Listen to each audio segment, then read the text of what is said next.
Vēl viena vajadzīga.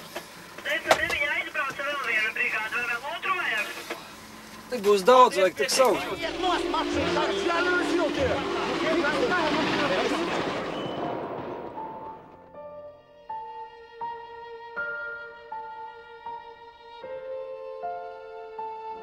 Es tagad pat nevaru pateikt, kad bija Juris, kad bija Gvidis, kad bija abi. Ja? Jo, nu, tomēr pamatoperators filmai bija Gvidis. Es domāju, tā ir vissvarīgākā īpašība operatoram, es domāju, tā ir intuīcija. Ja? Tas ir tas, ka tu turi kameru un tu nevis zini, kāpēc, bet ir tas brīdis, kad tu viņu pagriezi te pa labi. Ja? Un pēkšņi šajā kadrā, šajā panorāmā, ja, tev notiek kaut kas tāds, kas, nu, tas ir tas, vai ne, tas, ja, ko mēs saucam. Juris no vienas puses varētu teikt sagādāja operatoram grūtus brīžus, ja, jo faktiski tā atbildība ir uz pašu cilvēku, uz pašu operatoru. Tev ir jājūt, tev ir jāsajūt, ja, jo viņš bija ļoti jūtīgs un atvērts pret pasauli. Un to nemaz nav tik viegli izdarīt. Ja. Viņš tieši meklēja tādu operatoru, kuram varētu uzdot uzdevumu, un viņš aizietu tur, nezinu, kur un atnestu to, ko tieši vajag.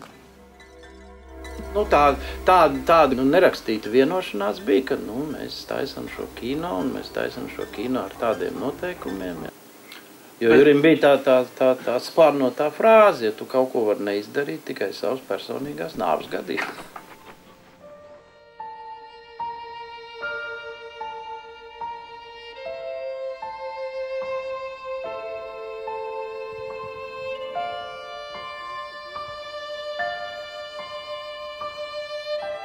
Viņš bija ļoti laimīgs, kad viņi apprecējās.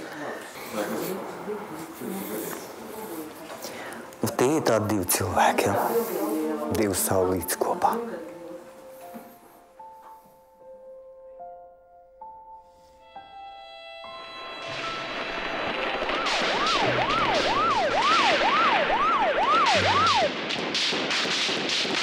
Droši vien, ka viņai tas mans stāvs tur vienā stūrī, kur tagad ir Lora kabinets bija jau droši vien tāds rēks tur.